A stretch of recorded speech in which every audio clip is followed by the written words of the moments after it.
Hello friends, welcome to Ayushman classes. तो हम लोग बीपीएससी पीजीटी मैथ्स और ईएमआरएस पीजीटी मैथ्स और एस्टेट लेवल 3 के लिए लेक्चर सीरीज स्टार्ट किए हुए थे। ये उसका लेक्चर नंबर 9 है। अब तक इसमें मैं 8 लेक्चर्स अपलोड कर चुका हूँ। लेक्चर्स को अगर आपने नहीं देखा है तो उसका लिंक मैं वीडियो के नीचे डिस्क्रिप्शन बॉक्स में दे दूंगा, वहां से आप देख सकते हैं। या आप आयुष्मान क्लासेस आप जाइए यूट्यूब चैनल पे, वहां पे प्लेलिस्ट बनी हुई है। तो वहां पे प्लेलिस्ट आपको मिल जाएगी बीपीएससी पीजीटी मैथ्स के लिए और ईएमआरएस पीजीटी मैथ्स के लिए भी आपको प्लेलिस्ट मिल जाएगी, तो वहां से आप देख सकते हैं। इन लेक्चर्स में हम लोग एक एक लेक्चर में कंप्लीट एक चैप्टर को जो है रिवाइज करते हैं, कंप्लीट करते हैं। इसमें हम लोग पूरा कॉन्सेप्ट जो है इसका कवर करते हैं और जो इंपॉर्टेंट क्वेश्चन है उसको भी हम लोग कवर करते हैं। ठीक है, तो आप इन लेक्चर्स को जरूर देखें, क्योंकि ये आपके आगामी जो आने वाले एग्जाम है उसके लिए काफी महत्वपूर्ण होने वाले हैं। इसके साथ ही साथ अगर आप मेरे टेलीग्राम ग्रुप में जुड़ना चाहते हैं या आप मेरे व्हाट्सएप ग्रुप में जुड़ना चाहते हैं तो उसका भी लिंक वीडियो के नीचे डिस्क्रिप्शन बॉक्स में दिया गया है, वहां से आप जुड़ सकते हैं। साथ ही साथ अगर आप टीजीटी पीजीटी से संबंधित तैयारी कर रहे हैं, कोई आप कोर्सेज परचेज करना चाहते हैं टीजीटी पीजीटी से संबंधित, तो आपको आयुष्मान क्लासेस ऐप आपको प्ले स्टोर से डाउनलोड करना है। एज ए स्टूडेंट आपको लॉगिन करना है और वहां पे स्टोर ऑप्शन में जाके आपको डिफरेंट डिफरेंट कोर्सेज दिखेंगे, वहां से आप कोर्सेज को परचेज कर सकते हैं।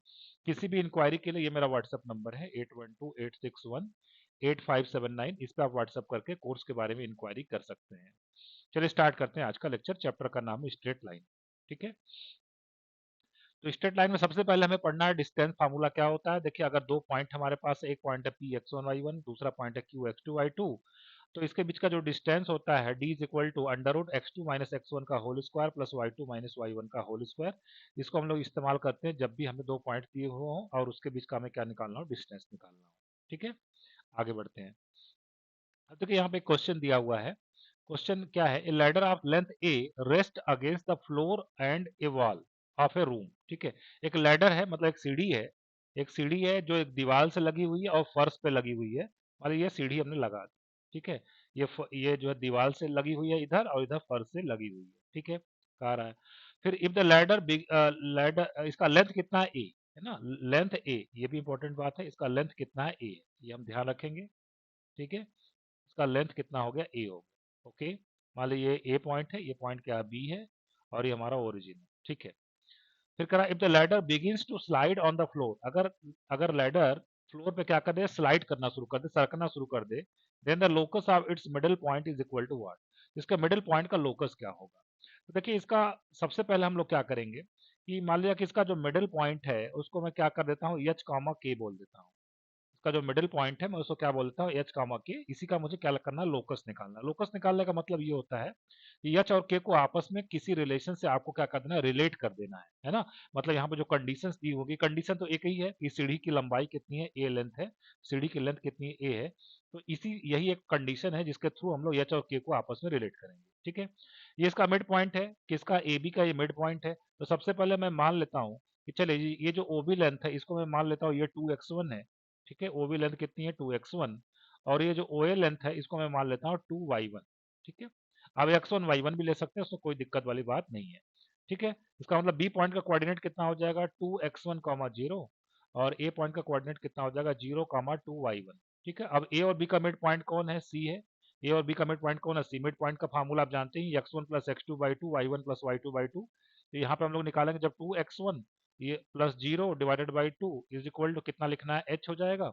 और 2y1 plus 0 divided by 2 is equal to कितना हो जाएगा, k हो जाएगा। तो यहाँ से हमें x1 इज इक्वल टू कितना मिल जाएगा, h।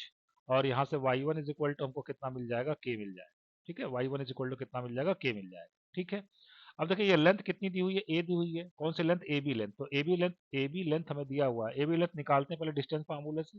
कितना आ जाएगा, under root x1 minus x2 का होल स्क्वायर मतलब 4x1 स्क्वायर और 4y1 स्क्वायर। ठीक है, और ये मुझे कितना दिया हुआ है, ये लेंथ कितना ए है, क्योंकि सीढ़ी की लंबाई कितनी ए है। ठीक है, सीढ़ी की लेंथ कितनी ए है। ठीक है, अब इसी को आपको सॉल्व कर देना है, यहाँ से स्क्वायरिंग कर दे अगर हम लोग, तो ए स्क्वायर इज इक्वल टू कितना हो जाएगा 4, और ये कितना हो जाएगा x1 स्क्वायर और प्लस y1 स्क्वायर। ठीक है, x1 स्क्वायर और प्लस कितना हो जाएगा, y1 स्क्वायर हो जाएगा। ठीक है ना, x1 square plus y1 square, x1 square plus y1 square.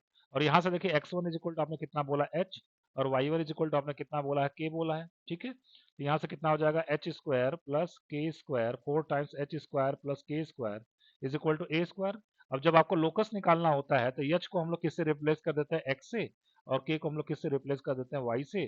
तो हमारा जो एक्स एच कॉमा के का जो लोकस होगा वो कितना हो जाएगा, 4 times x square plus y square is equal to कितना हो जाएगा, ए स्क्वायर। ठीक है, ये हमारा लोकस आ गया। कौन सा ऑप्शन करेक्ट हो जाएगा हमारे लिए, डी ऑप्शन हमारा क्या हो जाएगा, करेक्ट। चलिए आगे बढ़ते हैं। क्वेश्चन क्या है, the point 2t square plus 2t plus 4 t square plus t plus 1 lies on the line x plus 2y is equal to 1 for all real values of t, some real values of t, t is equal to this and none of this. ठीक है, तो देखिए अगर कोई point किसी line पे लाई करता है तो इसके जो कोऑर्डिनेट्स हैं वो क्या करते हैं, लाइन के इक्वेशन को सेटिस्फाई करते हैं। सेटिस्फाई करने का मतलब ये हो गया कि लाइन का इक्वेशन हमको कितना दिया हुआ है, x plus 2y is equal to 1, इसमें हम x की जगह कितना रखेंगे, 2t square plus 2t plus 4। ठीक है, तो लिखते हैं यहाँ पे 2t square plus 2t plus 4, ये मेरा x कोऑर्डिनेट हो गया, प्लस 2y दिया हुआ है, y कोऑर्डिनेट में हम लोग 2 से मल्टीप्लाई करेंगे तो कितना हो जाएगा 2t स्क्वायर, और कितना हो जाएगा 2t और प्लस 2, और राइट हैंड साइड में हमारे पास कितना 1 है। ठीक है, इसको सॉल्व करके हमें बताने की कौन सी वैल्यू t की कौन सी वैल्यू होगी जिसके लिए ये पॉइंट इस लाइन पे क्या करता है, लाई करता है। तो यहाँ से देखो 2t स्क्वायर कुल मिलाकर हो गया 4t स्क्वायर, और ये 2t और टी मिलकर कितना हो जाएगा, 4t हो जाएगा। और यहाँ से देखिए ये 4 है और 2 6, और ये राइट है में 1 है, 6 माइनस 1 कितना हो जाएगा, 5 इज इक्वल टू 0। तो यहाँ पे क्वाड्रेटिक इक्वेशन बन चुका है। अब इसको हम लोग सॉल्व करेंगे क्वाड्रेटिक फार्मूले के हेल्प से।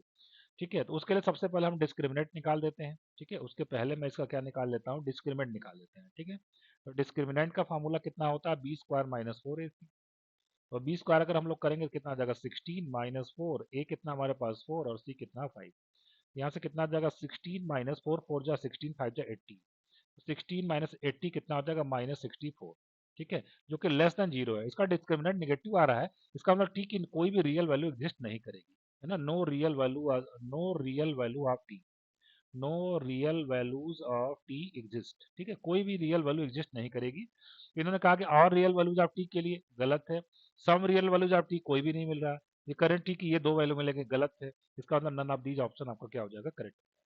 आगे बढ़ते हैं नेक्स्ट क्वेश्चन की तरफ। कहा जा रहा कि a b c are in AP, a b c किस में है, एपी में है। ठीक बात है, ए बी सी अगर एपी में है तो मैं कैसे लिख पाऊंगा, two B is equal to क्या लिख पाएंगे, ए प्लस सी। ठीक है, और कहा जा रहा है कि A X plus B Y plus C is equal to 0 will always pass through a fixed point whose coordinates are what. ठीक है, देखिए इसके लिए कॉन्सेप्ट मैं बताता हूँ कि अगर अगर मैं अगर मैं कुछ इस तरीके की कंडीशन बना सकूं कि कोई कांस्टेंट हो और एक लाइन का इक्वेशन लिखा हो, प्लस फिर से कोई कांस्टेंट हो और फिर से कोई लाइन का इक्वेशन लिखा हो इज इक्वल टू 0। अगर कभी भी आपको इस तरीके की सिचुएशन दिखे तो समझ लेना है कि ये जो इक्वेशन है, ठीक है, मतलब ये जो इक्वेशन आपको मिला a l one plus b l two is equal to 0, ठीक है, ये क्या होगा, यहाँ पे हमें जो ये लाइन एल वन मिलेगी और यहाँ पे जो लाइन एल टू मिलेगी, इन दोनों के इंटरसेक्शन से ये लाइन क्या होगी, पास होगी। मतलब L one is equal to zero को आप, L one is equal to zero और L two is equal to zero को हमको क्या कर लेना होगा, पड़ेगा, सॉल्व कर लेना पड़ेगा, तो हमें पॉइंट ऑफ इंटरसेक्शन मिल जाएगा। इसको मैं अभी मैं करके दिखाता हूँ, आपको ज्यादा अच्छे से समझ में आएगा। कहा जा रहा है कि ए बी सी एपी में है तो हमने लिख दिया two B is equal to A plus C, और हमें दिया हुआ कि A X plus B Y plus C is equal to 0। एक लाइन है A X plus B Y plus C is equal to 0। ठीक है, इसमें मैं क्या करूंगा, इसमें मैं बी की वैल्यू पुट कर देता हूँ। ठीक है, बी की वैल्यू हम लोग पुट कर देते हैं, चाहे आप सी की वैल्यू पुट कर दीजिए, चाहे ए की वैल्यू पुट कर, किसी की वैल्यू पुट कर दीजिए, कोई दिक्कत वाली बात नहीं है। चलो सी की भी वैल्यू मैं पुट कर देता हूँ। ठीक है, तो यहाँ से सी इज इक्वल टू कितना मिलेगा, टू बी माइनस ए मिलेगा। सी इज इक्वल टू मुझे कितना मिलेगा, टू बी माइनस ए, तो ये रखता हूँ यहाँ पे A X plus B Y plus C की जगह मैंने लिख दिया two B minus A is equal to 0। ठीक है, ये देखिए एक का टर्म यहाँ पे, एक का टर्म यहाँ पे, एक को मैं कॉमन कर लेता हूँ, कितना मिल जाएगा, एक्स माइनस 1। ठीक है, प्लस, ठीक है, और फिर देखिए यहाँ पे इन दोनों में b कॉमन है तो मैं b कॉमन कर लेता हूँ और मुझे क्या मिलेगा, y plus two is equal to 0। अगर आप ध्यान से देख पा रहे हो, एक कांस्टेंट लिखा हुआ है, उसके आगे एक लाइन है x माइनस 1, फिर b एक कांस्टेंट और लिखा हुआ है, फिर आगे y प्लस टू, एक लीनियर इक्वेशन है। ठीक है, देखिए ये कुछ इस टाइप का बना, a l1 plus b l2 is equal to 0। तो ये कह रहे हैं कि then the straight line ax plus by plus c is equal to 0 will always pass through a fixed point. अगर वो फिक्स्ड पॉइंट निकालना है जिससे ये लाइन क्या होती है, पास होती है, ax plus by plus c is equal to 0, तो वो फिक्स्ड पॉइंट कैसे निकलेगा, इन यहाँ पे जो ये दो लाइन मिली हमें, एक लाइन मिली x minus 1 is equal to 0 और एक लाइन हमको मिली y plus two is equal to 0। इन दोनों को आपको सॉल्व कर देना पड़ेगा। उसी फिक्स्ड पॉइंट से ये जो लाइन है ax plus B Y plus C is equal to 0 वहीं से पास करेगी। इसको हम सॉल्व करेंगे तो हमें x इज इक्वल टू कितना मिल जाएगा 1, एक लाइन मिल जाएगी, और दूसरी लाइन यहाँ से कितना मिले y plus two is equal to 0, मतलब y इज इक्वल टू -2। इसका मतलब जो मेरा लाइन है ax plus B Y plus C is equal to 0, ये किससे पास करेगा 1 कामा -2 से पास करेगा। तो हमारा कौन सा ऑप्शन करेक्ट हो जाएगा, डी ऑप्शन हमारा करेक्ट हो जाएगा। ठीक है, आगे बढ़ते हैं, सेक्शन फार्मूले की तरफ बढ़ते हैं। सेक्शन फार्मूला क्या है, देखिए अगर आपके पास दो पॉइंट है, एक पॉइंट है आपके पास सपोज ए, उसका कोऑर्डिनेट कितना है x1 y1, और दूसरा पॉइंट है मेरे पास बी जिसका कोऑर्डिनेट कितना है x2 y2। ठीक है, ये पॉइंट ए है मेरे पास, ये पॉइंट बी है, और मान लीजिए एक पॉइंट सी ऐसा है जो इसको m1:m2 रेशियो में क्या करता है, डिवाइड करता है। m1:m2 रेशियो में क्या करता है, डिवाइड करता है। तो इस सी का मुझे क्या निकालना है, कोऑर्डिनेट निकालना है। इसको हम लोग with the help of section formula निकाल सकते हैं। ठीक है, तो जो सी का कोऑर्डिनेट आएगा उसका जो एक्स कोऑर्डिनेट आएगा वो कैसे निकाला जाएगा, m1x2, ठीक है, m1x2 प्लस m2x1, है ना, m1x2 प्लस m2x1 और डिवाइडेड बाय कितना हो जाएगा m1 प्लस m2, और इसका जो y कोऑर्डिनेट आएगा वो कितना आ जाएगा m1y2 प्लस m2y1 और डिवाइडेड बाय कितना हो जाएगा y1 m1 प्लस m2। ठीक है, m1 प्लस m2, और इसी को हम लोग क्या बोलते हैं, सेक्शन फार्मूला बोलते हैं। ठीक है, यहाँ पे ये देखिए सेक्शन फार्मूला है, इसका x कोऑर्डिनेट हो जाएगा m1x2 plus m2x1 divided by m1 plus m2, और y कोऑर्डिनेट कितना हो जाएगा m1y2 plus m2y1 divided by m1 plus m2। ठीक, इसी को हम लोग सेक्शन फार्मूला बोलते हैं। ये पॉइंट, ये कौन सा जो फार्मूला हमारा बना, एक इंटरनल डिवीजन होता है, एक एक्सटर्नल डिवीजन होता है। तो यहाँ पे जो हम लोगों ने फार्मूला लिखा है वो इंटरनल डिवीजन के लिए लिखा है। इंटरनल डिवीजन का मतलब होता है ये जो पॉइंट सी है ये ए बी के बीच में कहीं लाई करेगा, और जब ये एक्सटर्नल डिवीजन होगा तो सारे फार्मूले में जहां जहां प्लस है वहां वहां पे आपको क्या कर देना, माइनस कर देना है।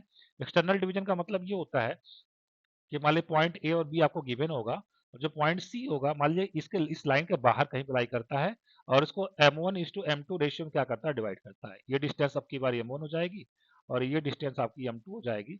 इसको m1:m2 रेशियो में एक्सटर्नली डिवाइड करता है, तो उसके पॉइंट सी का जो कोऑर्डिनेट हो जाएगा वो हो जाएगा m1x2 minus m2x1 upon m1 minus m2, और m1y2 minus m2y1 upon m1 minus m2। जहां जहां प्लस है वहां वहां आपको माइनस कर देना है। ठीक है, आगे बढ़ते हैं। देखिए ये आ गया एक्सटर्नल डिवीजन के लिए। The coordinates of the point xy dividing the line segment joining x1 y1 and x2 y2 externally in the ratio m1:m2। देखिए जो वही मैंने आपको बताया, अगर एक्सटर्नली डिवाइड करेगा फार्मूले प्लस का जहाँ पे कितना आ जाएगा माइनस आ जाएगा। ये इसका फिगर दिया हुआ है। ठीक है, इसके बाद देखिए मिड पॉइंट कैसे निकालते हैं। एक पॉइंट है आपके पास x1 y1, दूसरा पॉइंट है x2 y2। इसको ज्वाइन करवाने वाला जो लाइन सेगमेंट है इसका जो मिड पॉइंट होगा p, उसका कोऑर्डिनेट कितना हो जाता है x1 plus x2 y2 y1 plus y2 y2। ये इसका क्या हो जाता है, मिड पॉइंट का कोऑर्डिनेट हो जाता है। ठीक है, आगे बढ़ते हैं। क्वेश्चन हमारे पास है कि if the centroid and a vert, centroid आप समझते हैं मीडियन, मीडियंस का इंटरसेक्शन पॉइंट। ठीक है, ट्रायंगल में तीन मीडियंस होते हैं ना, तीन माध्यिका होती है, उसका जो पॉइंट ऑफ इंटरसेक्शन होता है उसको हम लोग सेंट्रायड बोलते हैं। कहा जा रहा centroid and a vertex of an equilateral triangle are 2,3 and 4,3 respectively. ठीक है, तो इसको मैं सबसे पहले इस फिगर को बनाते हैं हम लोग। ठीक है, मान लें कि ये मेरा ओरिजिन हो गया।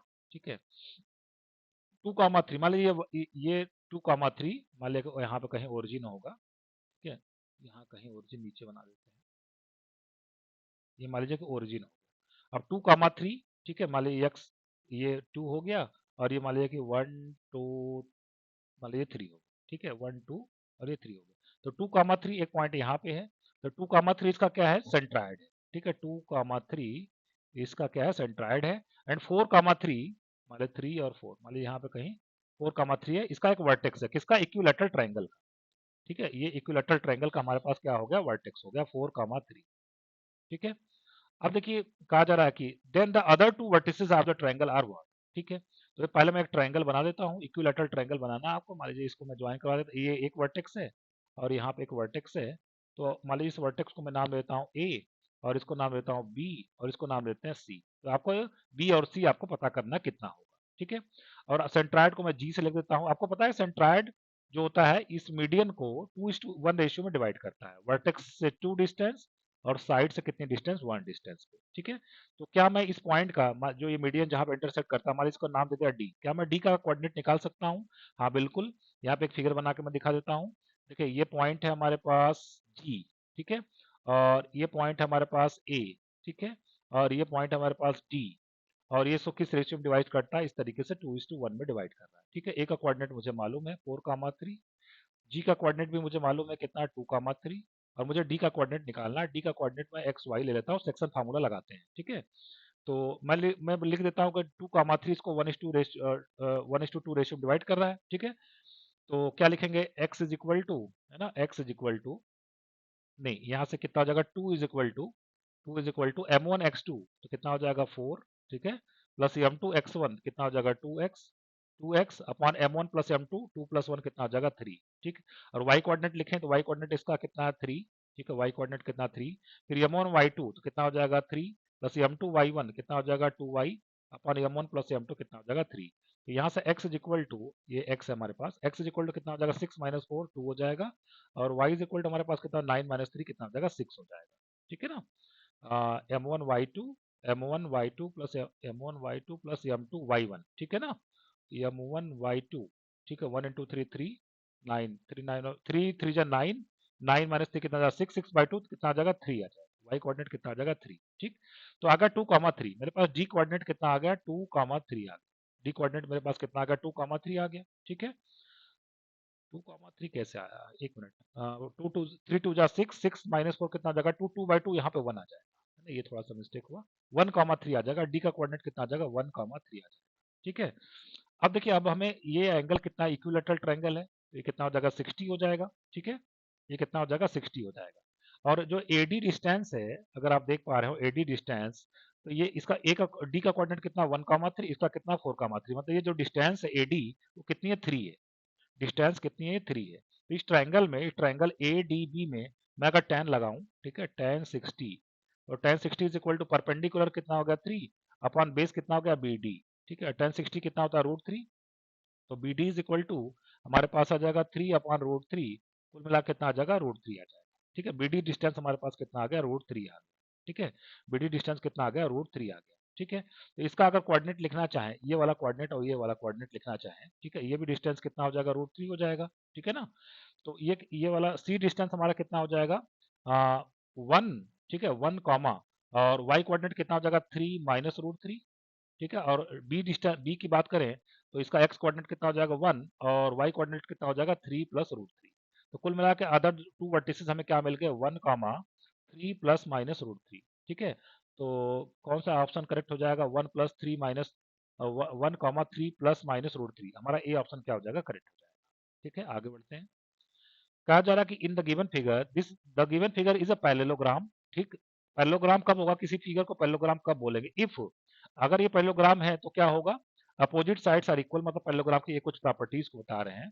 This figure is a parallelogram if opposite sides are what equal. ठीक है, अपोजिट साइड्स इसके क्या है इक्वल है। ठीक है, या इसके और क्या हो सकता है, डायगोनल्स क्या है, इसकी प्रॉपर्टीज बताई जा रही है, डायगोनल्स आर व्हाट अनइक्वल, और डायगोनल्स बाइसेक्ट ईच अदर, मतलब पैरेललोग्राम में अपोजिट साइड्स क्या होते हैं इक्वल होती हैं, डायगोनल्स अनइक्वल लेंथ के होते हैं, और डायगोनल्स क्या करते हैं बाइसेक्ट करते हैं ईच अदर। ठीक है, रेक्टेंगल में क्या होता है अपोजिट साइड्स आर इक्वल। ठीक है, opposite sides are equal, diagonals are equal, इसका डायगोनल भी इक्वल होते हैं, और डायगोनल्स क्या करते हैं बाइसेक्ट ईच अदर। देखिए जो चारों के चारों फिगर हैं, चाहे मैं पैरेललोग्राम की बात कर लूं, चाहे रेक्टेंगल की बात कर ले, चाहे रोम्बस की बात कर ले, चाहे स्क्वायर की बात कर ले, इन चारों में जो डायगोनल होते हैं वो बाइसेक्ट करते हैं, है ना, ईच अदर, मतलब इसका जो मिड पॉइंट होगा, दोनों डायगोनल का जो मिड पॉइंट होगा वो क्या होगा सेम होगा। ठीक है, बाइसेक्ट करते हैं ईच अदर, मतलब क्योंकि ये चारों के चारों क्या होते हैं पैरेललोग्राम होते हैं। ठीक है, रेक्टेंगल भी एक तरीके का पैरेललोग्राम है, रोम्बस भी एक तरीके का पैरेललोग्राम है, स्क्वायर भी एक तरीके का पैरेललोग्राम है, और पैरेललोग्राम की एक प्रॉपर्टी होती है कि पैरेललोग्राम के जो डायगोनल्स होते हैं वो क्या करते हैं बाइसेक्ट करते हैं। ठीक है, अच्छा, अब जैसे पैरेललोग्राम का और रेक्टेंगल का कंपेयर करें, तो इसमें कंपेयर ये है कि अपोजिट साइड्स इक्वल होते हैं, दोनों के फिगर में ही अपोजिट साइड्स हमारे क्या होंगे इक्वल होंगे, ये खास बात है। ठीक है, डायगोनल्स क्या करें बाइसेक्ट करेंगे, वो तो सभी में करते हैं। अच्छा, अंतर क्या होगा, इसके जो डायगोनल्स होंगे वो अनइक्वल लेंथ के होंगे, और यहाँ पर जो डायगोनल होगा वो इक्वल लेंथ का होगा। ठीक है, रोम्बस और स्क्वायर का अगर कंपेयर कर ले, तो रोम्बस और स्क्वायर में चारों पर सिमिलरिटी क्या है, चारों साइड्स बराबर होते हैं, इन चारों के चारों साइड्स क्या होते हैं बराबर होते हैं। इसके भी जो डायगोनल्स होते हैं क्या करते हैं बाइसेक्ट करते हैं, उसमें भी कोई दिक्कत वाली बात नहीं है। इसका जो डायगोनल होता है रोम्बस का वो अनइक्वल लेंथ का होता है, लेकिन स्क्वायर का जो डायगोनल होता है वो इक्वल लेंथ का होता है। ठीक है, आगे बढ़ते हैं। एरिया ऑफ ए ट्रायंगल, अगर किसी ट्रायंगल के वर्टेक्स आपको दिया हो, एक ट्रायंगल का वर्टेक्स x1 y1, दूसरा x2 y2, तीसरा x3 y3, तो उसका एरिया निकालने के लिए हमारे पास एक फार्मूला होता है कि delta is equal to area of triangle is equal to half of x1 bracket में y2 माइनस y3, फिर x2 लिखना है, फिर y3 माइनस y1, फिर प्लस x3 ब्रैकेट में y1 माइनस y2। याद करना बहुत भी आसान है। या आप एरिया ऑफ ट्रायंगल निकालने का वो आप डिटर्मिनेंट से भी आप एरिया ऑफ ट्रायंगल निकाल सकते हैं। आपको करना क्या, पहले रो में क्या लिख देना x1 y1, दूसरे में क्या लिख देना x2 y2, तीसरे में क्या लिख देना x3 y3 और बाद में थर्ड कॉलम में 1 1 1 लिख देना है और बाहर क्या लगा देना, हाफ लगा देना है। इस तरीके से भी एरिया ऑफ ट्रायंगल को निकाला जा सकता है। कुछ ट्रिक्स हैं प्रॉब्लम सॉल्विंग के लिए। पहला ट्रिक ये है कि area of triangle is always taken as positive. कभी भी एरिया ऑफ ट्रायंगल अगर आपका नेगेटिव आ गया, जैसे आप सॉल्व करने के बाद आ गया -15, तो आपको उसको कितना कंसीडर कर लेना, +15 कंसीडर कर लेना है। ठीक है, क्योंकि एरिया ऑफ ट्रायंगल कभी भी नेगेटिव नहीं होता है। If area of triangle is given then use plus minus sign. कभी किसी क्वेश्चन में गिवन हो कि इस ट्रायंगल का एरिया 15 यूनिट है, तो आपको क्या लिखना चाहिए, area of triangle is equal two plus minus 15। इस तरीके से आपको लिख के क्वेश्चन को सॉल्व करना है। ठीक है, आगे बढ़ते हैं। Condition for collinearity of 3 points. 3 points collinear कब होंगे? अगर देखिए 3 पॉइंट्स कोलिनियर होंगे, अगर मैं इन 3 पॉइंट्स की बात कर लूं, ठीक है, अगर ये कोलिनियर होंगे तो इससे जो बनने वाला जो ट्रायंगल होगा, इससे ट्रायंगल तो फॉर्म होगा नहीं। तो अगर ट्रायंगल का एरिया हम निकालने जाएंगे तो ट्रायंगल का एरिया कितना आ जाएगा, 0 आ जाएगा। तो पिछले पेज में जो हम लोग ट्रायंगल का एरिया लिखा था, हाफ टाइम्स, देखिए ये लिखा था ना, हाफ टाइम्स x1 y2, ये वाला जो फार्मूला लिखा था, इसी को 0 से इक्वेट कर देना है। इक्वेट करेंगे तो कोलिनियरिटी का कंडीशन ये आ जाएगा, x1 y2 minus y3 plus x2 y3 minus y1 plus x3 y1 minus y2 is equal to 0। ये 3 point x1 y1 x2 y2 और x3 y3 के कोलिनियरिटी की कंडीशन है। ठीक है, चलिए आगे बात करते हैं। नेक्स्ट क्वेश्चन देखते हैं। Slope of a line. किसी लाइन का स्लोप क्या होता है? मान लिया कि एक लाइन है, ये एक्स एक्सिस वाई एक्सिस हमारे पास एक लाइन है। अगर ये एक्स एक्सिस के पॉजिटिव डायरेक्शन से एंटी क्लॉकवाइज डायरेक्शन में थीटा एंगल बनाता है, ठीक है, तो थीटा को हम लोग इंक्लिनेशन बोलते हैं, झुकाव बोलते हैं, है ना, इंक्लिनेशन। थीटा को हम लोग इंक्लिनेशन बोलते हैं। और थीटा के आगे अगर टैन लगा दिया जाए, थीटा के आगे क्या लगा दिया जाए, टैन लगा दिया जाए, तो इसी को हम लोग स्लोप बोलते हैं, इस लाइन का स्लोप। और स्लोप को हम लोग किससे डिनोट करते हैं, एम से डिनोट करते हैं। ठीक है, किसी लाइन को हम लोग स्लोप एम से, किसी लाइन के स्लोप को हम लोग एम से डिनोट करते हैं। और एम का फॉर्मूला क्या होता है, tan थीटा, जहां पे थीटा क्या है, उस लाइन द्वारा एक्स एक्सिस के पॉजिटिव डायरेक्शन से एंटी क्लॉकवाइज डायरेक्शन में बनाया गया एंगल है। ठीक है, आगे बढ़ते हैं। Next, tricks for problem solving. Problem solving कुछ ट्रिक्स हैं। अगर slope of a line parallel to x axis is equal to 0 and perpendicular of x axis is undefined. मतलब कोई लाइन है, अगर वो एक्स एक्सिस के क्या है, पैरेलल है, ये लाइन है एक्स एक्सिस के पैरेलल है, तो इसका स्लोप हम लोग कितना लेते हैं, m इज इक्वल टू 0। इसके पीछे का रीजन क्या है, क्योंकि एंगल जो बनता है इन दोनों लाइन के बीच में 0 बनता है। और टेन स्लोप का फॉर्मूला था tan थीटा, तो tan 0 कितना हो जाता है, 0 बन जाता है। ठीक, और कोई लाइन है जो एक्स एक्सिस से क्या है, परपेंडिकुलर है। मान लीजिए ये लाइन है जो एक्स एक्सिस से क्या परपेंडिकुलर है, तो एक्स एक्सिस से कितना एंगल बनाएगा, 90 डिग्री। तो जब इसका स्लोप हम लोग निकालने जाएंगे तो m इज इक्वल टू कितना आ जाएगा, tan 90। और tan 90 अनडिफाइंड होता है ना, tan 90 इज नॉट डिफाइंड। तो ये चीज लिखा गया कि कोई लाइन अगर परपेंडिकुलर टू एक्स एक्सिस है तो उसका स्लोप डिफाइंड नहीं होता है। ठीक है, आगे बढ़ते हैं। कहा जा रहा है if 3 points a b c are collinear. अगर कोई 3 पॉइंट है ए बी सी जो कि कोलिनियर है, ठीक है, ए बी सी, अगर ये 3 कोलिनियर पॉइंट्स हैं, तो slope of A B is equal to slope of B C is equal to slope of A c. 3 points को कोलिनियर प्रूव करने का एक ये भी कंडीशन होता है कि स्लोप ऑफ ए बी निकालिए आप, या स्लोप ऑफ बी सी निकालिए आप, ठीक है, या स्लोप ऑफ ए सी निकालिए। ये तीनों को तीनों क्या आएंगे, बराबर आएंगे। अगर ये तीनों पॉइंट्स क्या कोलिनियर हैं, slope of A B is equal to slope of B C is equal to slope of A C. ठीक है, ये हमारा अगला पॉइंट था। नेक्स्ट पॉइंट क्या है, if a line is equally inclined to the axis then it will make an angle of 45 degree या 135 degree, therefore its slope will be plus minus 1। कोई लाइन है जो x x जो कि क्या करता है, इक्वली इंक्लाइंड है एक्सिस से, है ना। उसका अगर मैं फिगर बनाना चाहूँ, देखिए एक लाइन है, ये इक्वली इंक्लाइंड है। जितना x एक्सिस से झुकाव है इसका, y एक्सिस से भी उतना ही झुकाव है। मतलब ये एंगल कितना बनाएगा, 45 डिग्री का एंगल बनाएगा। इसलिए इस लाइन का स्लोप कितना हो जाएगा, m इज इक्वल टू +1 हो जाएगा। ऐसी एक लाइन और हम बना सकते हैं। ये देखिए एक लाइन बनाए, ये भी एक्सिस से इक्वली इंक्लाइंड है, ठीक है, और ये एक्स एक्सिस के साथ कितना एंगल बनाता है, 135 डिग्री का एंगल बनाता है। इसलिए इसका tan थीटा tan 35 कितना होता है, -1 होता है। इसलिए इसका स्लोप कितना हो जाएगा, m इज इक्वल टू -1। तो कोई लाइन है जो एक्सिस से इक्वली इंक्लाइंड है, तो उसका स्लोप हम लोग कितना लेके चलते हैं, m इज इक्वल टू +-1 लेके चलते हैं। ठीक है, आगे बढ़ते हैं। अगर किसी लाइन पे 2 पॉइंट अगर पता हो, तो उस लाइन का हम लोग स्लोप कैसे निकालते हैं। मान लीजिए एक पॉइंट है, एक लाइन है, इस पे एक पॉइंट है x1 y1, और इस पे एक और पॉइंट गिवन है आपको x2 y2, ठीक है। तो कोई अगर आपसे कहे कि इसका स्लोप निकालिए, तो उसके स्लोप का फार्मूला होता है m is equal to y2 minus y1 upon x2 minus x1। अभी तक हम लोग ने स्लोप का एक फार्मूला ये पढ़ा था कि अगर लाइन x एक्सिस से थीटा एंगल बनाती है, उसका स्लोप होता है m is equal to tan theta. अब हमारे पास दूसरा फार्मूला भी आ गया, इसमें एंगल की कोई आवश्यकता नहीं है। इस ये फार्मूला हमें लगाने के लिए उस लाइन पे 2 पॉइंट पता होने चाहिए। अगर उस लाइन पे 2 पॉइंट पता है, तो उस लाइन का स्लोप हम लोग कैसे निकालेंगे, y2 minus y1 upon x2 minus x1। और अंतिम टिप्स क्या है कि अगर किसी कोई लाइन अगर जनरल फॉर्म में लिखी गई है A X plus B Y plus C is equal to zero, तो उसका स्लोप निकालने का तरीका क्या होता है, माइनस लिखना है आपको, कोफिशियंट ऑफ एक्स लिखना है जो कि ए है, और divided by coefficient of y लिखना है जो कि बी है। इस तरीके से अभी हम लोग किसी लाइन का स्लोप निकाल लेते हैं। जब लाइन का इक्वेशन हमें दिया हुआ हो और उसका स्लोप निकालना हो, तो हमें फार्मूला लगाना पड़ेगा minus times coefficient of x divided by coefficient of y. आगे बढ़ते हैं। Equation of a line parallel to the axis, ठीक है। तो सबसे पहले इक्वेशन ऑफ एक्स एक्सिस का इक्वेशन क्या होता है, y is equal to zero. क्योंकि एक्स एक्सिस पे जितने भी पॉइंट होते हैं, इनका जो y कोऑर्डिनेट कितना होता है, जीरो। ये पॉइंट है, इसका कोऑर्डिनेट कितना होगा, x1 कामा जीरो। दूसरा पॉइंट लेंगे तो x2 कामा जीरो। कोई और पॉइंट लेंगे तो x3 कामा जीरो। इनमें खास बात क्या है, इन सभी का y कोऑर्डिनेट कितना होता है, जीरो। इसीलिए कहा जाता है कि एक्स एक्सिस का इक्वेशन क्या होता है, y is equal to zero, ठीक है। इसी तरीके से वाई एक्सिस का इक्वेशन क्या होता है, x is equal to zero, ठीक है। Equation of a line parallel to x axis and y axis. मान लीजिए कोई लाइन है जो कि एक्स एक्सिस से क्या है, पैरेलल है। मान लीजिए एक लाइन मैंने बना दिया, एक्स एक्सिस से क्या है, पैरेलल है। और सपोज ये ओरिजिन कितने डिस्टेंस पे है, मान लिया कि ए डिस्टेंस पे है, ठीक है। तो इसका ये डिस्टेंस किस पे चला हुआ है, ये वाई एक्सिस पे चला गया डिस्टेंस है। इसलिए ये जो लाइन है, इसका इक्वेशन क्या हो जाता है, y is equal to a हो जाता है, ठीक है। तो equation of a line parallel to x axis is what, y is equal to constant. और कोई लाइन है अगर वो वाई एक्सिस के सपोज पैरेलल है, ठीक है। मान लीजिए डिस्टेंस हम बी कर देते हैं, ओरिजिन से डिस्टेंस कितनी है, बी है। तो इसका ये डिस्टेंस किस पे चला गया, एक्स एक्सिस पे, इसलिए इसका इक्वेशन कितना हो जाता है, x is equal to b हो जाता है, ठीक है। कोई लाइन है अगर एक्स एक्सिस के पैरेलल है, तो उसका इक्वेशन होता है y is equal to constant. और कोई लाइन है जो वाई एक्सिस के पैरेलल है, तो उसका इक्वेशन हो जाता है x is equal to constant, ठीक है।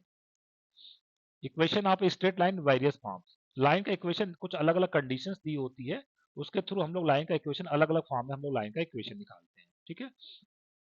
तो सबसे पहले कौन सा फॉर्म होता है slope intercept form. Slope intercept form में आपको क्या दिया होगा कि देखिए, एक लाइन का इक्वेशन आपको निकालना होगा जो एक्स एक्सिस से कितना एंगल बनाएगा, थीटा एंगल बनाएगा। थीटा एंगल देने का मतलब ये हो गया, उसका स्लोप दिया हुआ है। और वो वाई एक्सिस से कितना इंटरसेप्ट कट करेगा, सी। इंटरसेप्ट करने का मतलब होता है कि ओरिजिन से ये जो लाइन जहां पे कट की हुई है, वहां तक की डिस्टेंस कितनी है, सी डिस्टेंस है। इसी को इंटरसेप्ट बोलते हैं, ठीक है। तो इसी के इसलिए इसका नाम क्या जाता है, स्लोप इंटरसेप्ट फॉर्म।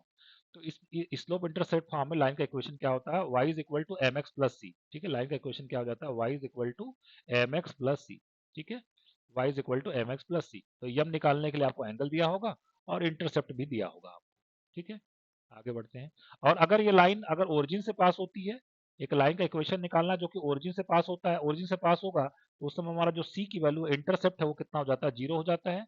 इसमें अगर C is equal to zero put कर देंगे, तो लाइन का इक्वेशन कितना हो जाएगा, Y is equal to M x हो जाएगा, ठीक है। एक लाइन जो थीटा एंगल बनाती है और ओरिजिन से पास होता है, उसका इक्वेशन कितना हो जाता है, y is equal to M x हो जाता है। अगला फॉर्म क्या है, पॉइंट स्लोप फॉर्म।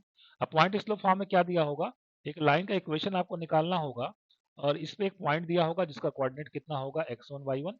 और ये लाइन x एक्सिस से कितना एंगल बनाएगा, थीटा एंगल बनाएगा, ठीक है। तो इसका इक्वेशन हो जाता है y minus Y one is equal to M x minus x1। और इसको हम लोग बोलते हैं पॉइंट स्लोप फॉर्म। इसमें आपको x1 y1 दिया होगा और यम दिया होगा। यम का मतलब tan थीटा से हम लोग स्लोप निकाल लेंगे, ठीक है। दूसरा टू पॉइंट फॉर्म। अब अगर एंगल ना देके बल्कि ये बता दे कि ये इस लाइन पे दो पॉइंट अगर आपको दे दिए जाए, एक पॉइंट को हो जाए x1 y1 और दूसरा पॉइंट क्या हो जाए x2 y2, और कोई कहे आपसे कि इस लाइन का इक्वेशन निकालिए, इस लाइन का इक्वेशन इस तरीके से निकाला जाएगा, y minus Y one is equal to Y two minus Y one upon x2 minus x1 in bracket x minus x1।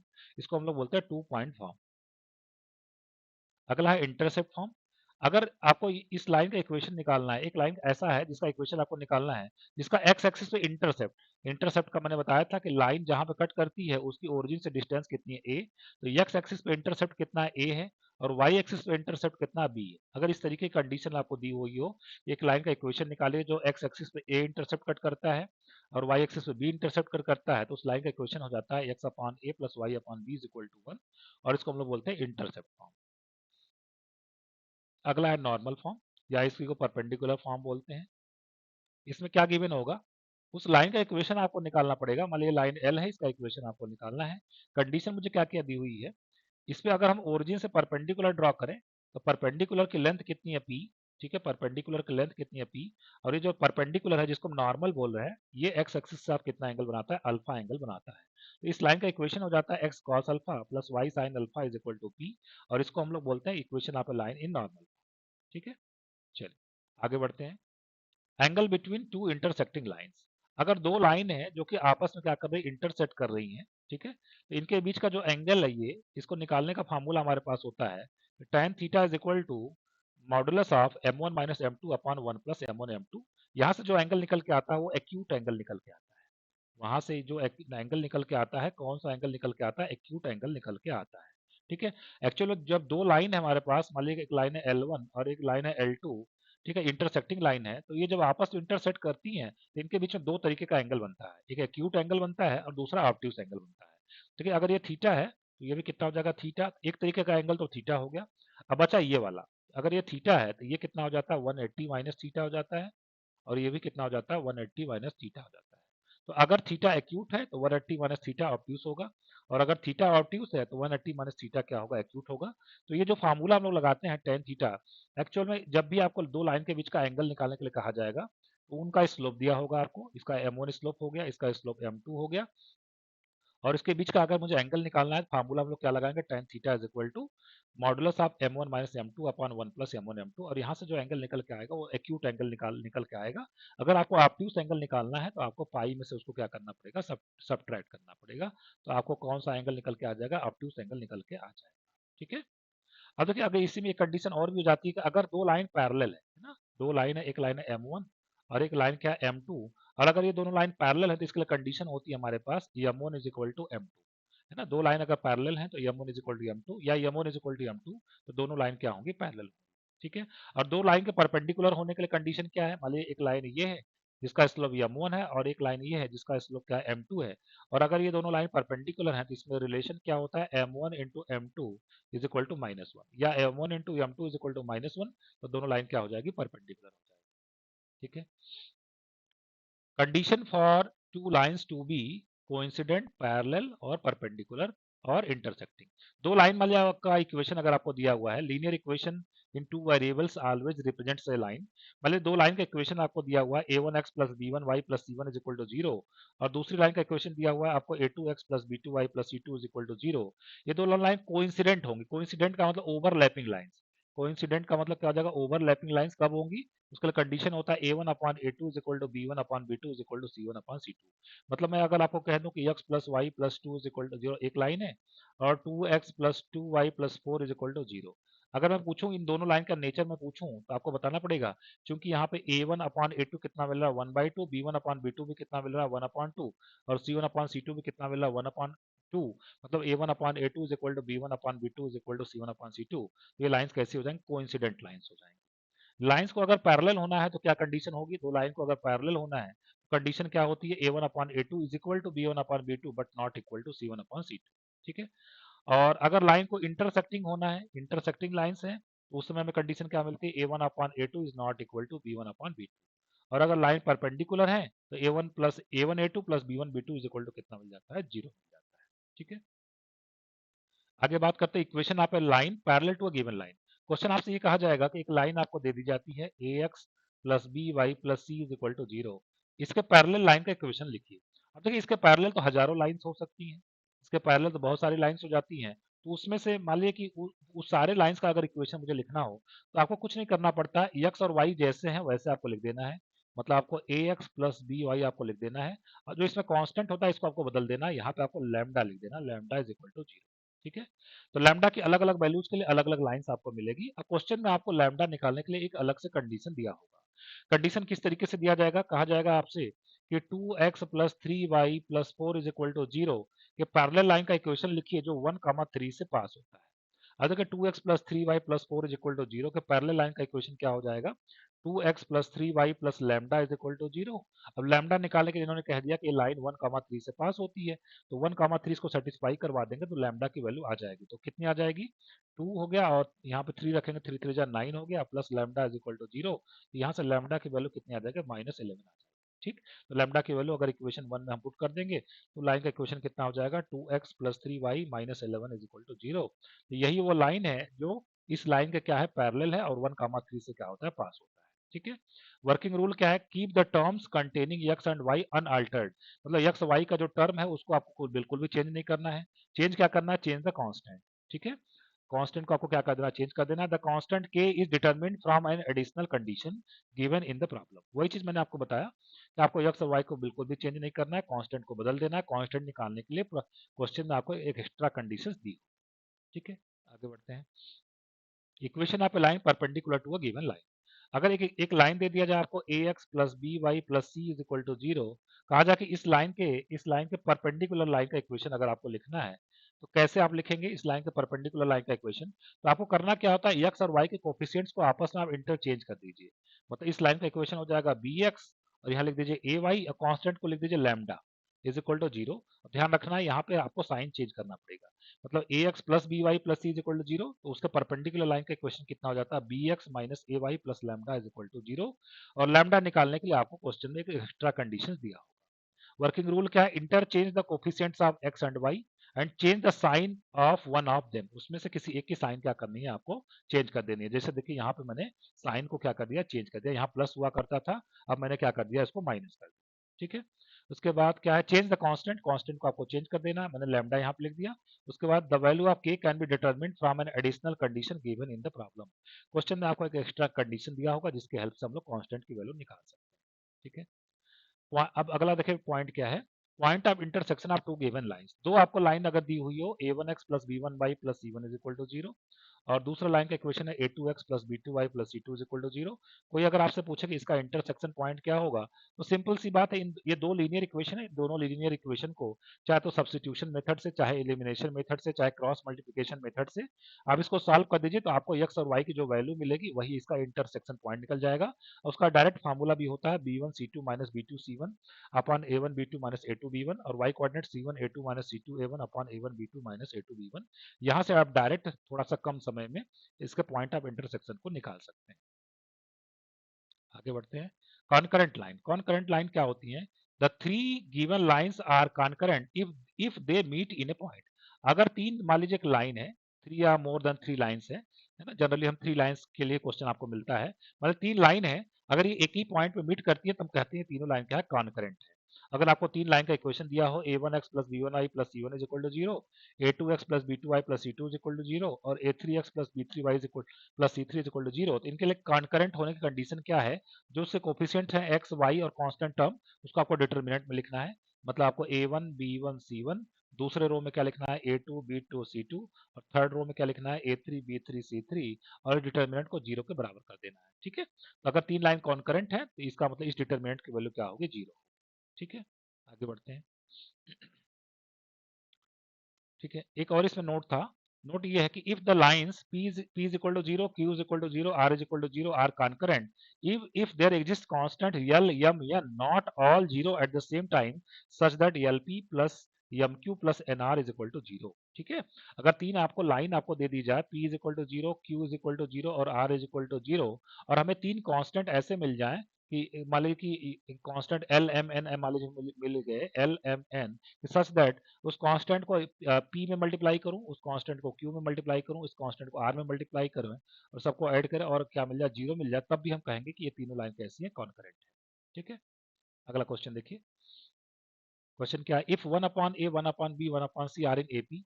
अगर ये एपी में है, इसका मतलब टू टाइम्स 1 अपॉन b, तो b is equal to a plus C होता है, तो 1 upon a plus 1 upon C, ये मुझे गिवन है, ये एपी में है, तो 2 upon b is equal to 1 upon a plus 1 upon C. ठीक है, then then the straight line x upon a plus y upon b plus 1 upon c is equal to 0 always pass through a fixed point, that point is what। ऐसा question एक हम लोग कर चुके हैं। तो इसमें हम लोग देखिए करते क्या है कि यहाँ पे मैं लिख देता हूँ कि x अपॉन a, ठीक है, और प्लस y अपॉन b, और प्लस ये जो यहाँ पे 1 अपॉन सी दिया हुआ है, इस 1 अपॉन सी की वैल्यू इक्वेशन नंबर 1 से निकाल लेते हैं, वो कितनी है, 2 upon b minus 1 upon a is equal to 0। ठीक है, अब देखिए 1 अपॉन ए यहाँ पे भी है, 1 अपॉन ए यहाँ पे है, 1 अपॉन ए को मैं कॉमन कर लेता हूँ, मुझे कितना मिल जाएगा, x माइनस 1। और y अपॉन बी, 1/b यहाँ पे भी है, 1/b यहाँ पे भी है, 1/b को मैं कॉमन कर लेता हूँ, तो ब्रैकेट में कितना मिल जाएगा, y plus two is equal to 0। ठीक है। अब देखिए ये लाइन कुछ कैसी लग रही है कि कुछ कांस्टेंट लिखा हुआ है, फिर कोई लाइन लिखी हुई है, फिर से कुछ कांस्टेंट लिखा हुआ है, कुछ लाइन लिखी हुई है। ठीक है। तो ये जो लाइन है, original line x upon a plus y upon b plus 1/c is equal to 0, जिसको हम लोग इस फॉर्म में ले आए हैं, वो कहाँ से पास होगी, एक फिक्स्ड पॉइंट से पास होगी। वो फिक्स्ड पॉइंट मुझे कैसे मिलेगा, इन दोनों लाइन को सॉल्व करने से मिलेगा। लाइन कौन सी है, x minus one is equal to 0, दूसरी लाइन क्या है, y plus two is equal to 0। इसको सॉल्व करेंगे अगर हम लोग, तो हमें क्या मिलेगा, यहाँ से x इज इक्वल टू 1 और y is equal to minus two मिलेगा। इसका मतलब जो ये लाइन हमें दी हुई थी, ये 1 कामा माइनस टू से क्या करेगा, पास करेगा। ठीक है। तो कौन सा ऑप्शन करेक्ट हो जाएगा, सी ऑप्शन हमारा करेक्ट हो जाएगा। आगे बढ़ते हैं, length of perpendicular from A point on A line. ठीक है। एक पॉइंट मान लीजिए यहाँ पे है x1 y1, और यहाँ पे एक लाइन का इक्वेशन आपको दिया हुआ है, लाइन जनरल फॉर्म में दी हुई है, ax plus B Y plus C is equal to 0, और यहाँ से इस पर परपेंडिकुलर ड्रॉ किया गया है। तो जो परपेंडिकुलर का लेंथ आता है वो कितना आता है, परपेंडिकुलर लेंथ हो जाता है mod of ax1 plus B y one plus c upon under root a square plus b square. ठीक है। इसमें देखिए कुछ नोट लिखा हुआ है कि जब भी अगर आपको लाइन अगर मान लीजिए कुछ इस तरीके से दिया हुआ है 2x plus three y is equal to 4, तो पहले कांस्टेंट को आपको लेफ्ट में लेकर राइट हैंड साइड में आपको जीरो बना देना है, मतलब 2x plus three y minus four is equal to 0। पहला पॉइंट इसमें ये ध्यान रखना है। दूसरा पॉइंट क्या ध्यान रखना है, on the left hand side replace x by x1 and y by y1। ठीक है। कि मान लीजिए कि ये पॉइंट अगर आपको दे दिया जाए 1,2 से, मान लीजिए इस लाइन पे आपको परपेंडिकुलर ड्रॉ करना है, तो आपको कुछ नहीं करना, मॉड लगाना है, इस 2 को 2 लिख देना है, और जो x है उसके जगह पे हमें कितना लिख देना, 1 लिख देना है। ठीक। प्लस यहाँ पर 3 लिखा हुआ, 3 को लिख दीजिए, और जो y लिखा हुआ उसके जगह पे हम ये पॉइंट का y कोऑर्डिनेट रख देंगे 2, और क्या लिखना, -4, और divided by under root a square plus b square, का मतलब ये हो गया कि x का कोफिशिएंट कितना 2, इसके कोफिशिएंट का स्क्वायर, प्लस y का कोफिशिएंट कितना 3, तो 3 का स्क्वायर। तो यही आ जाएगा हमारा लेंथ ऑफ परपेंडिकुलर। तो इस तरीके से हम लोग किसी पॉइंट से किसी लाइन पे परपेंडिकुलर जो ड्रॉ हुआ उसका लेंथ निकालते हैं इस फार्मूले के हेल्प से। ठीक है। अब देखिए हमारा अगला क्वेश्चन क्या है, if P and Q are the points on the line 4x plus 3y plus 30 is equal to 0 such that OP is equal to OQ is equal to 10 where O is the origin, then the area of the triangle OPQ is equal to what। तो एक figure मैं बनाता हूँ, एक line हमारे पास, इस line का equation क्या है, 4x plus 3y plus 30 is equal to 0। ठीक है। और सच दैट यहाँ पे O क्या है, ओरिजिन हमारे पास है, ओरिजिन का मतलब 0 0। ठीक है। और कहा जा रहा है कि P और Q दो पॉइंट है, इस लाइन पे दो पॉइंट है, एक पॉइंट का नाम है P, एक पॉइंट का नाम क्या, Q। ठीक है। इस तरीके से OPQ को ज्वाइन करवाया गया है। ठीक है। OPQ को ज्वाइन करवाया गया, OP की लेंथ कितनी, ये O है पॉइंट है, OP की लेंथ कितनी है 10, और OQ की लेंथ भी कितनी है 10। तो आपको बताना इस ट्रायंगल का एरिया क्या होगा। ठीक है। तो इस ट्रायंगल का एरिया निकालना है अगर हमको, OP is equal to OQ is equal to 10 दिया हुआ है। ठीक है। तो हम लोग देखिए क्या करेंगे यहाँ पे सबसे पहले। ठीक है। यहाँ से हम लोग इस पे परपेंडिकुलर ड्रॉ कर देते हैं। ठीक है। इस पे हम लोग क्या ड्रॉ कर देते हैं, परपेंडिकुलर। परपेंडिकुलर की लेंथ पहले निकाल लेते हैं, है ना। तो ये हमारा मान लीजिए डी कर देता हूँ मैं। ठीक है। इसको मैं क्या कर देता हूँ, डी कर देता हूँ। ठीक है। तो देखिए डी हमारा कितना हो जाएगा, डी इज इक्वल टू अभी हम लोग फार्मूला लगाया था 4 इंटू एक्स हम कितना रखेंगे 0, फिर प्लस 3 टाइम्स वाई जहाँ पे हम लोग क्या रखेंगे, ये 0, और प्लस 30। ठीक है। और डिवाइडेड बाई कितना हो जाएगा, under root a square plus b square. ठीक है। Under root a square plus b square कितना हो जाएगा, ए स्क्वायर मतलब 4 का स्क्वायर 16, और ये कितना हो जाएगा, प्लस 16 प्लस कितना हो जाएगा, 9 हो जाएगा। ठीक है। 16 प्लस कितना हो जाएगा, 9 हो जाएगा। तो हमें देखिए यहाँ से क्या मिलने का। ठीक है। यहाँ से हमको मिल जाएगा, दिस इज इक्वल टू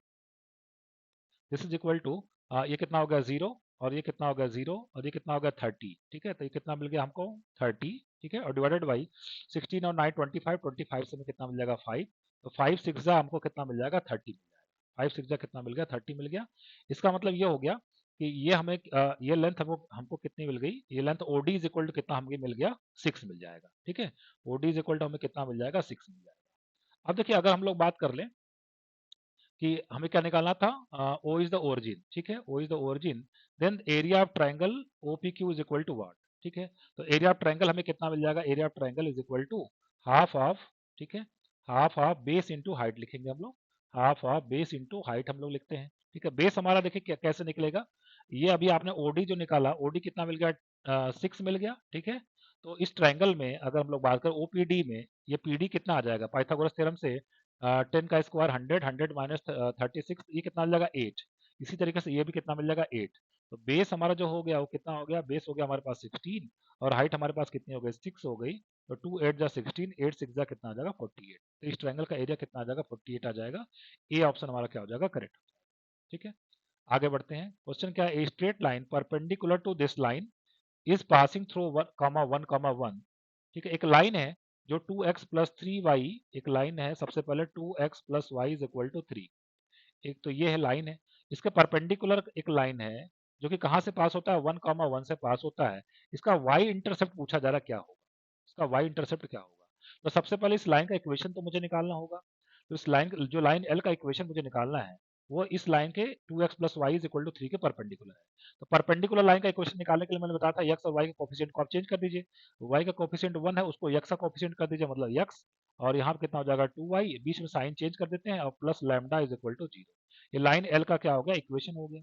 अब इसे लैम्डा एन अननोन है, अननोन निकालने के लिए हमें क्या करना पड़ेगा, ये लाइन 1, 1 से पास होती है, तो x यहाँ पे 1 रख दिया, y यहाँ पे 1 रख दिया, plus lambda is equal to 0। 1 minus 2 minus 1, मतलब लैम्डा की वैल्यू कितनी मिल गई 1 मिल गई। लैम्डा की वैल्यू 1 इक्वेशन नंबर 1 में अगर हम पुट कर दें तो कितना मिल जाएगा, x minus 2y plus 1 is equal to कितना हो जाएगा 0 हो जाएगा। ठीक है, अब ये लाइन का इक्वेशन तो आ गया, इसका y इंटरसेप्ट पूछा जा रहा है। y इंटरसेप्ट का मतलब ये हो गया कि अगर लाइन को मुझे किस फॉर्म में लिखना पड़ेगा, x upon a plus y upon B is equal to 1। तो ये जो y के नीचे b लिखा होता है वही इसका क्या होता है, y इंटरसेप्ट होता है। ठीक है, तो देखिए इसके लिए मैं क्या करूंगा, इसके हम लोग लाइन को इस तरीके से लिख लेते हैं, माइनस एक्स प्लस 2y है ना इज इक्वल टू 1, मतलब माइनस 1 से मल्टीप्लाई कर दिए। ठीक है ना, तो ये कितना हो जाएगा, this is equal to x upon minus 1, ठीक है, plus y upon 1 upon 2 is equal to कितना हो जाएगा 1 हो जाएगा। तो वाई इंटरसेप्ट इसका कितना मिल जाएगा, वाई इंटरसेप्ट 1/2 मिल जाएगा। इसका मतलब डी ऑप्शन आपका क्या हो जाएगा करेक्ट हो जाएगा। बढ़ते हैं नेक्स्ट क्वेश्चन की तरफ। The ratio by which this line divides the straight line joining this and this in which ratio, मतलब कहने का मतलब क्वेश्चन ये है आपका, एक पॉइंट है आपके पास -4, 7, ठीक है, और दूसरा पॉइंट है हमारे पास 6, -5। इस लाइन को, ये वाली जो लाइन है, मतलब कौन सी लाइन है, 2x plus 5y minus 7 is equal to 0, ये पूछना कि ये इसको किस रेशियो में डिवाइड करता है। तो मैं मान लेता हूँ कि ये इसको k:1 रेशियो में क्या करता है, डिवाइड करता है। तो मैं इस पॉइंट P का क्या निकालना चाहता हूँ, चलो P के पॉइंट का पहले मैं कोऑर्डिनेट निकालना चाहता हूँ। ठीक है, मुझे रेशियो निकालना है, उसके लिए पहले मैं P का कोऑर्डिनेट निकालने जा रहा हूँ। तो सेक्शन फार्मूला हम लोग लगाएंगे, तो क्या लिखेंगे हम लोग यहाँ पे, m1x2 मतलब कितना हो गया 6k, प्लस m2x1 मतलब कितना हो गया -4, अपॉन m1 प्लस m2 कितना आ जाएगा k प्लस 1। ठीक है, ये x कोऑर्डिनेट आ गया। y कोऑर्डिनेट की बात कर ले तो माइनस m1y2 मतलब -5k, प्लस m2y1 मतलब 7, अपॉन m1 प्लस m2 का मतलब k प्लस 1। अब देखिए ये जो पॉइंट P है ये इस लाइन पर लाई करता है, 2x प्लस 5y माइनस 7 लाई करता है, तो इसके इक्वेशन को क्या करेगा, सेटिस्फाई करेगा। मैं इसमें पुट कर देता हूँ, 2x का मतलब कितना आ जाएगा 12k minus 8 upon k plus 1। ठीक है, और प्लस 5y का मतलब कितना हो जाएगा -25k, और प्लस कितना हो जाएगा 35, और अपॉन कितना हो जाएगा k प्लस 1। ठीक है, और कितना है इज इक्वल टू कितना है 7 है। ठीक है, तो यहाँ से मुझे मिल जाएगा 12k और -25k कितना हो जाएगा -13k। ठीक है, 13k, और -8 और 35 कितना हो जाएगा 27। ठीक है, और राइट हैंड साइड में कितना मिल जाएगा 7k प्लस 7 मिल जाएगा। ठीक है, तो -10 और -13k और -7k कितना हो जाएगा -20k, और राइट हैंड साइड में कितना हो जाएगा 7 -27 का मतलब कितना हो जाएगा -20। तो k की वैल्यू कितनी मिल जाएगी 1 मिल जाएगी, मतलब k:1 इज इक्वल टू 1:1। तो जो रेशियो मिला हमें k:1 हमने माना था वो कितना मिल गया 1:1 मिल गया। इसका मतलब सी ऑप्शन हमारा क्या हो जाएगा करेक्ट हो जाएगा। आगे बढ़ते हैं। क्वेश्चन है the straight line x plus y is equal to 0, 5x plus y is equal to 0, x plus 4y is equal to 4 form what. ये किस तरीके, ये जो तीन लाइन है ये किस तरीके का ट्रायंगल फॉर्म करते हैं, isosceles triangle, equilateral triangle, scalene triangle या राइट एंगल ट्रायंगल।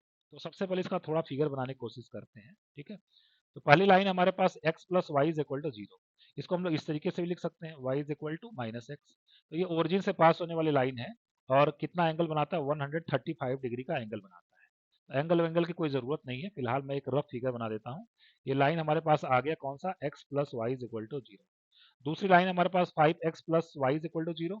तो ये x एक्सिस को कहाँ कट करेगा, जहाँ पे y कोऑर्डिनेट 0, तो y कोऑर्डिनेट 0 रख दिया, तो x कोऑर्डिनेट कितना हो जाएगा 4/5, और मतलब x एक्सिस को कहाँ कट करेगा 4/5, 0 पे, ये हो गया 4/5, 0, और y एक्सिस कहाँ कट करेगा जहाँ पे x 0, 0, 4 पे कट करेगा, ये 0, 4 हो गया। ठीक है। तो एक इस तरीके की लाइन है, मान लीजिए ये एक इस तरीके की लाइन है, ठीक है। इस लाइन का इक्वेशन क्या हो गया? इस लाइन का इक्वेशन हो गया 5x plus y is equal to 4। और एक तीसरी लाइन है x plus 5y is equal to 4। तो इस पे ये x एक्सिस कहाँ कट करेगा? जहाँ पे y0 का मतलब 4, 0 पे कट करेगा, ठीक है। मतलब यहाँ पे कहीं पे है 4, 0, ठीक है। और y एक्सिस को कहाँ कट करेगा? जहाँ पे x0 मतलब 0, 4/5 पे कट करेगा। तो 0, 4/5 का मतलब कुछ इस तरीके की लाइन है, ठीक है। ये हो गया मतलब 0, 4/5, 0, 4/5, ठीक है। ये बन गया आपके पास। अब ये जानना चाहते हैं कि किस तरह का ट्रायंगल फॉर्म करेगा। तो देखिए ट्रायंगल बना कहाँ? एक पॉइंट ये हो गया ए, एक पॉइंट ये हो गया बी, ठीक है, दो लाइन, और एक तीसरा पॉइंट हो गया सी। तो ये वाला जो ट्रायंगल बना, ये जानना चाहते हैं कि ये किस तरीके का ट्रायंगल बना है ना। इस ट्रायंगल के बारे में जानना चाहते हैं कि किस तरीके का ट्रायंगल बना है। तो देखिए ए का कोऑर्डिनेट आपको पता ही है, बी का कोऑर्डिनेट आप इन दोनों लाइन के इक्वेशन को सॉल्व करके निकाल लेंगे, और सी का कोऑर्डिनेट भी आप इन दोनों लाइन के इक्वेशन को सॉल्व करके निकाल लेंगे। जब आपको बी कोऑर्डिनेट और सी कोऑर्डिनेट आपको मिल जाएगा, तो आपको ये जो साइड्स की लेंथ निकाल लेनी है। तो साइड की जब लेंथ आप निकाल लेंगे, तो इससे आपको पता चल जाएगा कि ट्रायंगल कैसा है। तो ये मैं आपको एज ए होमवर्क छोड़ देता हूँ, इसको आप मुझे करके बताइएगा। कमेंट बॉक्स में आप लिख के बताइएगा कि इसका कौन सा आंसर आपको करेक्ट मिला है, ठीक है। आगे बढ़ते हैं। नेक्स्ट क्वेश्चन क्या है? इफ द लाइंस दिस, एक लाइन ये है, एक लाइन ये है, और एक लाइन ये है। कहा जा रहा है ये कॉन्करेंट है। कॉन्करेंट का मैंने बताया आपको, ये तीन लाइन अगर कॉन्करेंट है, इसका मतलब वो एक ही पॉइंट से पास होता है। और एक पॉइंट से पास होता है तो उसकी कंडीशन क्या थी? डिटर्मिनेंट बनाना था। उसमें ये जो कोफिशिएंट है 3, 4 और 1 पहले लाइन में लिखेंगे हम लोग, 3, 4, 1। दूसरे लाइन में क्या लिखेंगे? 5 लैम्डा और 3। दूसरी लाइन में क्या लिखना है? 5 लैम्डा और 3। और तीसरी लाइन में क्या लिखना है आपको? 2, 1 और -1। और इज इक्वल टू क्या कर देना? 2, 1 और -1 इज इक्वल टू क्या कर देना? 0। और यहाँ से सॉल्व करके हम लोग किसकी वैल्यू निकालेंगे? लैम्डा की। इसको फर्स्ट रो के लॉन्ग में एक्सपेंड कर देता हूँ। तो क्या लिखेंगे? 3 इंटू माइनस लैम्डा -3। फिर क्या लिखेंगे हम लोग? -4 इंटू, फिर क्या लिखेंगे हम लोग? -5, -6, -11 हो जाएगा। और +1 इंटू क्या लिखेंगे? 5 -2 लैम्डा, ठीक है। 5 -2 लैम्डा इज इक्वल टू कितना हो जाएगा? 0, ठीक है। तो यहाँ से कितना मिल जाएगा? -3 लैम्डा और -9 और प्लस कितना हो जाएगा? 44। और यहाँ से कितना मिल जाएगा? 5 -2 लैम्डा इज इक्वल टू कितना हो जाएगा? 0। तो -3 लैम्डा -2 लैम्डा कितना हो जाएगा? -5 लैम्डा। और 45 और 44 और 5 49, 49 में से 9 जाएगा, कितना हो जाएगा? 40 इज इक्वल टू 0। तो लैम्डा इज इक्वल टू कितना मिल जाएगा? 5 8 40, लैम्डा की वैल्यू 8 मिल जाएगी, ठीक है। तो कौन सा ऑप्शन करेक्ट हो जाएगा? बी ऑप्शन हमारा करेक्ट हो जाएगा। बढ़ते नेक्स्ट क्वेश्चन की तरफ। ये P M is the perpendicular from P, एक पॉइंट पी है, पी कितना है? 2, 3। यहाँ से परपेंडिकुलर ड्रॉ किया गया किस पे? इस लाइन पे। इस लाइन का इक्वेशन कितना है? x plus y is equal to 3। इस लाइन पे ये परपेंडिकुलर ड्रॉ किया गया है, ठीक। Then the coordinate of point m is equal to what? मतलब पी एम इज परपेंडिकुलर, मतलब ये पॉइंट क्या है? m का मतलब फुट ऑफ परपेंडिकुलर। तो फुट ऑफ परपेंडिकुलर का ये चाहते हैं कि कोऑर्डिनेट कितना होगा। उसके लिए हम लोगों को पीएम लाइन का इक्वेशन निकालना पड़ेगा। कैसे निकालेंगे हम लोग? सबसे पहले जो लाइन गिवन है मुझे x plus y is equal to 3, उसका स्लोप कितना हो जाएगा? इस लाइन का स्लोप कैसे लिखते हैं? स्लोप किसी लाइन का माइनस लिखते हैं। तो x का कोफिशिएंट कितना है? 1 डिवाइडेड बाय y का कोफिशिएंट जो कि कितना है? 1। मतलब इस लाइन का स्लोप कितना मिल गया? -1। अब पीएन लाइन का चूंकि पीएम लाइन इसके परपेंडिकुलर है, इसका स्लोप कितना हो जाएगा? 1 हो जाएगा। क्यों? क्योंकि दो लाइन अगर परपेंडिकुलर है तो उनके स्लोप का प्रोडक्ट कितना होता है? -1 होता है। m1 into m2 is equal to -1। तो पीएम लाइन का इक्वेशन हम लोग लिख सकते हैं। कौन सा फार्मूला लगाएंगे पीएम लाइन का इक्वेशन निकालने के लिए? Point slope form. क्या होता है? y minus Y one is equal to M x minus x one, ठीक है। तो y माइनस वाई वन कितना? 3, स्लोप कितना है? 1, और ब्रैकेट में x माइनस एक्स वन। तो लाइन का इक्वेशन कितना आ गया? x माइनस वाई और +1 is equal to 0। x minus y +1 is equal to 0। ये पीएम लाइन का इक्वेशन आ गया। अब अगर आप देख पा रहे हो पीएम लाइन और जो गिवन लाइन है, इन दोनों का इंटरसेक्शन पॉइंट निकालेंगे तो ये हम आ जाएगा। तो सबसे पहले जो गिवन लाइन थी वो कितनी थी? x plus y -3 is equal to 0। और इस लाइन का इक्वेशन कितना मिल गया? x minus y +1 is equal to 0। इनको सॉल्व कर देंगे, जो x और y की वैल्यू आएगी वही पॉइंट ऑफ इंटरसेक्शन हो जाएगा। तो 2x minus 2 is equal to 0, x is equal to कितना आ गया? 1, ठीक है। x इज इक्वल टू 1 एक ही ऑप्शन दिया है सी ऑप्शन में, तो सी ऑप्शन हमारा करेक्ट हो जाएगा, और बाकी ए बी डी ऑप्शन क्या हो जाएगा? इनकरेक्ट हो जाएंगे। आपको अगर y की वैल्यू चेक करनी है तो इसमें रख लीजिए इक्वेशन में x की वैल्यू 1, तो 1 + 1 minus y is equal to 0। तो y की वैल्यू कितनी आ जाएगा? 2 आ जाएगी। पॉइंट ऑफ इंटरसेक्शन 1, 2 हो जाएगा, तो सी ऑप्शन आपका करेक्ट हो जाएगा। आगे बढ़ते हैं। कहा जा रहा है if p is the length of perpendicular from the origin to the line whose intercept on the axis are a and b।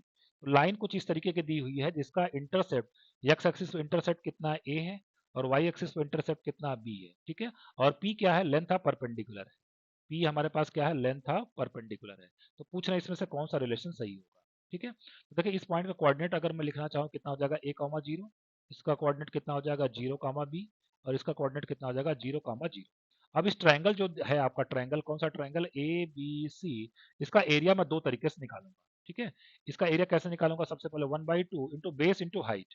इसका बेस कितना हो जाएगा, ये बेस हो जाएगा ना, BC इसका बेस हो जाएगा, बेस निकाल देते कितना हो जाएगा under root a square plus b square, ठीक है, डिस्टेंस फार्मूला से कितना हो जाएगा 1/2 under root a square plus b square, ठीक है। 1/2 into base into height, height इसकी कितनी है, परपेंडिकुलर कितना पी है, ये निकल गया पी, ठीक। इस एरिया ट्रायंगल इस तरीके से निकाल दिया हम लोगों ने एबीसी। अब एरिया ट्रायंगल जब आपका ट्रायंगल के वर्टिसेस दिए हो, एक वर्टेक्स कितना 0 0, एक कितना ए 0 और दूसरा कितना 0 कामा बी, तो एरिया ऑफ ट्रायंगल हम लोग एक और तरीके से निकाल सकते हैं, कैसे, 1/2 ब्रैकेट में x1 कितना है 0, मान लीजिए इसको मैं x1 बोलता हूँ, x1 फिर y2 माइनस y3 जो कि कितना मिल जाएगा माइनस बी, प्लस x2 कितना a, फिर y2 माइनस y3 कितना हो जाएगा b minus zero, plus x3 हमारे पास कितना है 0, ठीक है, और y1 माइनस y2 लिखेंगे तो 0 आ जाएगा, ठीक है। तो ये अब इसको हम लोग सॉल्व कर देते हैं। देखिए यहाँ से हाफ हाफ कट जाएगा और कितना मिलेगा p times under root a square plus b square, और राइट हैंड साइड में हमारे पास कितना मिल जाएगा, ये तो 0 हो गया, इस सिर्फ कितना मिलेगा ए बी मिलेगा, ठीक है। तो यहाँ से अगर हम लोग इसको स्क्वायर कर दें तो कितना हो जाएगा पी स्क्वायर, और ब्रैकेट में कितना हो जाएगा A square B square is equal to कितना हो जाएगा ए स्क्वायर बी स्क्वायर हो जाएगा, ठीक है। तो इसको ए स्क्वायर बी स्क्वायर को मैं इसके नीचे ले लेता हूँ, पी स्क्वायर को मैं इधर भेज देता हूँ, तो कितना हो जाएगा 1/p² is equal to a square plus b square divided by कितना हो जाएगा ए स्क्वायर बी स्क्वायर, ठीक है। इसको अलग अलग लिख देते हैं हम लोग, तो 1/p² इज इक्वल टू कितना आ जाएगा 1/a² प्लस 1/b², ठीक है। कौन सा ऑप्शन करेक्ट हो जाएगा, 1/p² is equal to 1/a² plus 1/b², तो सी ऑप्शन आपका करेक्ट हो जाएगा।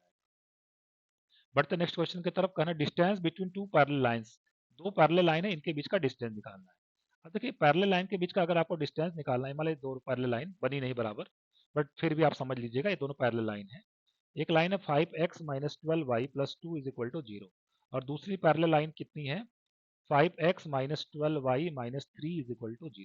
जब भी दो पैरेलल लाइन के बीच का अगर आपको डिस्टेंस निकालना हो तो आपको ध्यान ये रखना है कि जो ये एक्स वाई के जो कोफिशिएंट है वो क्या हो जाना चाहिए, सेम सेम हो जाना चाहिए। नहीं सेम है तो आपको डिवाइड करके सेम कर देना है, पहले फिलहाल सेम सेम है। अब इसके बाद हम लोग क्या करेंगे, इस पे एक पॉइंट मैं चूज करूंगा, इस पे एक आर्बिट्रेरी पॉइंट मैं चूज करने जा रहा हूँ। कैसे चूज करेंगे, एक्स कोऑर्डिनेट में 0 रख देता हूँ और वाई कोऑर्डिनेट इक्वेशन से मैं निकालूंगा। तो इसमें अगर मैं एक्स इज इक्वल टू 0 रख दूं तो कितना मिलेगा 0 minus 12y plus 2 is equal to 0। तो यहाँ से y की वैल्यू कितनी मिल जाएगी 2/12 मतलब 1/6 मिल जाएगी। इस पे 0 कामा 1/6 इस लाइन पे लाई करता है। अब इस पॉइंट से मैं सेकंड वाले लाइन पे क्या ड्रॉ कर दूंगा, परपेंडिकुलर ड्रॉ कर दूंगा। परपेंडिकुलर की लेंथ हमने निकालना सिखाया था आपको, परपेंडिकुलर का लेंथ कैसे निकाला जाता है, मॉडुलस लिखेंगे 5 और x यहाँ पे कितना लिखेंगे 0, ठीक है, और फिर -12 और y की जगह कितना लिखेंगे 1/6 और -3 और upon under root a square plus b square, जो कि कितना हो जाएगा 25 प्लस 144। तो ये तो 0 हो गया, ये 6 2 जा 12 हो गया, मतलब ऊपर आ गया 5 और नीचे 13 आ जाएगा। तो इन दोनों पैरेलल लाइन के बीच का जो डिस्टेंस होगा 5/13 हो जाएगा। सी ऑप्शन आपका क्या हो जाएगा, करेक्ट हो जाएगा। ये क्वेश्चन एनबीएस पीजीटी 2019 में क्वेश्चन पूछा गया है, ठीक है। आगे बढ़ते हैं। कहा जा रहा है if the altitudes of a triangle are in AP, एक ट्रायंगल है, एक ट्रायंगल अगर मैं बना दूं, अल्टीट्यूड का मतलब होता है वर्टिसेस से हम लोग अपोजिट साइड पे क्या ड्रॉ किया, परपेंडिकुलर। एक अल्टीट्यूड ये हो गया, मान लीजिए इसको मैं नाम दे देता हूँ P1, ठीक है, और एक अल्टीट्यूड ये हो गया, इसको मैं नाम दे देता हूँ P2, और एक अल्टीट्यूड और भी है, ये अल्टीट्यूड, इसको मैं नाम दे देता हूँ P3, ठीक है। इसके जो अल्टीट्यूड्स हैं वो किस में है, altitudes of the triangle are in AP, AP का मतलब ये हो गया 2 times P2 is equal to P1 और प्लस P3। ये P1 P2 P3 किसमें, एपी में। तो पूछ रहे हैं कि then the sides of the triangle in what, ठीक है, ट्रायंगल के जो साइड्स हैं वो किस में है, एपी में है, जीपी में है, एचपी में। तो ये इस साइड को मैं किससे लिखूंगा, ए से, और इस साइड को मैं किससे लिखूंगा, बी से, और इस साइड को मैं किससे लिखूंगा, सी से, ठीक है।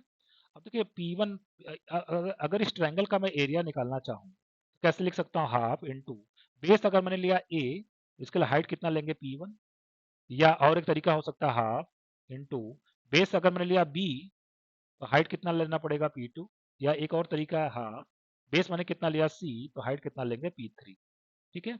तो यहाँ से मैं P1 P2 P3 की वैल्यू निकाल लेता हूँ। यहाँ से P1 कितना मिल जाएगा, ट्वाइस डेल्टा अपॉन ए, मतलब P1 कितना मिल जाएगा, ट्वाइस डेल्टा अपॉन ए। P3 कितना मिल जाएगा, ट्वाइस डेल्टा अपॉन सी। और 2 टाइम्स P2 कितना मिल जाएगा, ट्वाइस डेल्टा अपॉन कितना मिल जाएगा, बी मिल जाएगा।